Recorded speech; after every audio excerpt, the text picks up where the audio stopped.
Sir, திமுகவில் இப்போ தொகுதி பங்கீடு முடிச்சிட்டாங்கன்ட்டாங்க. உங்கள் என்டிஏ கூட்டணியில் இது வரைக்கும் எந்த ஒரு பதிலும் வரல. உங்களுடைய கருத்து? இல்லை, இன்னும் தேர்தலுக்கு இன்னும் நாள் இருக்கிறது. தேர்தல் தேதி அறிவிக்கப்பட்டது. எங்களுடைய கூட்டணியை நாங்கள் உறுதியாக இருக்கிறோம். அது எந்தெந்த தொகுதி என்பதை இனிமேல் தான் நாங்கள் முடிவு செய்வோம். பாரதிய ஜனதாவுக்கு எவ்வளோ தொகுதிகள் ஒதுக்கப்பட்டதுன்னு இது வரைக்கும் ஒன்றும் சொல்லவே இல்லை. கண்டிப்பாக உங்கள்கிட்ட நான் சொல்கிறேன். என்டிஏ கூட்டணியில் தாவேகா வர்றதுக்கான வாய்ப்பு இருக்கா? அதாவது அவர்கள் ஏற்கனவே தமிழக வெற்றி கழகத்தை பொறுத்த மட்டும் அவர்கள் ஏற்கனவே நாங்கள் தனியாக தான் போட்டியிடுவோம் என்றெல்லாம் சொல்லியிருக்கிறார்கள்.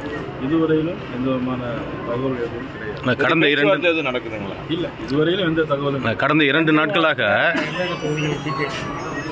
அது இனிமேல் தான் முடிவு பண்ணுவோம். அதை ஒன்றா கண்டிப்பாக ஐயா இல்லை, கடந்த 2 நாட்களாக தாவேகா கண்டிப்பாக என்டிஏ கூட்டணியில் தான் சேரப்போகுது, துணை முதல்வர் போஸ்டிங்கே கொடுக்குற மாதிரி இருக்குங்கிற மாதிரிலாம் ஒரு வதந்தி இருக்குது. உண்மையாக பொய்யா? நீங்களே சொல்லிட்டீங்க அது வதந்தி.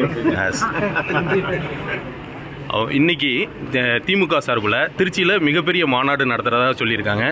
அதோட கூடுதலாக உங்களுடைய மாநாடு கூட்டம் இருக்குமா? இல்லை அதில் அதாவது நிச்சயம் அதை விட கூடுதலாக உறுதியாக இருக்கும். ஆனால் ஒன்று, அவங்க தமிழ்நாடு முழுவதும் சேர்ந்து இந்த கூட்டத்தை நடத்துகிறாங்க. இந்த இடத்துல நாங்கள் எப்படின்னா 4 பாகமாக பிடிச்சிருக்கோம். 4 மண்டலங்களாக பிடிச்சி ஏற்கனவே மதுராந்தகத்தில் மிக பிரம்மாண்டமான ஒரு எழுச்சி காட்டணும்.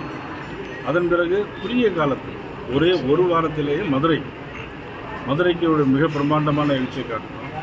1ஆம் தேதி, இன்னைக்கு 11ஆம் தேதி திருச்சியில் ஒரு பிரம்மாண்டத்தில் காட்டணும். இப்போ நிதிஷ்குமார் இதாக இருக்கதா சொல்லிட்டாங்க. அதே மாதிரி எடப்பாடியும் உருவாக்கப்பட்டுட்டு மறுபடி அவரையும் ஒன்றிய அரசுக்கு கொண்டு போயிடுவாங்க. இங்கே வேறு மாதிரி உங்களை முதல்வர் ஆக்கிறதுக்கான நடவடிக்கைலாம் இருக்குங்கிற மாதிரி சொல்கிறாங்க. பீகார் மாநிலத்தில் நடந்தது என்பது வேறு. அவருக்கு ஏற்கனவே வயது ரொம்ப அதிகமாக இருக்கிறது. அதனால் அவருடைய மகனை துணை முதலமைச்சர். தமிழகத்தில் எந்த விதமான மாற்றமும் கிடையாது. ஆனால் இபிஎஸ் அவர்கள் தான் முதலமைச்சர். மந்திரி சபையில் இடம் கேட்பதை பற்றி நாங்கள் எந்த கோரிக்கையும் கிடையாது. ஆனால் உறுதியாக நீங்கள் கேட்காமலே நான் சொல்லியிருக்கேன். எத்தனை சீட்லாம் ஜெயிக்கும் தமிழகத்தில்? நிச்சயமாக நாங்கள் 200 சீட்டுக்கு மேலே ஜெயிப்போம். பிளே ஸ்டோர் மற்றும் ஆப் ஸ்டோரில் இருந்து பாலிமர் செயலியை QR கோடு மூலம் பதிவிறக்கம் செய்யுங்கள். செய்திகளை உடனுக்குடன் பெறுங்கள்.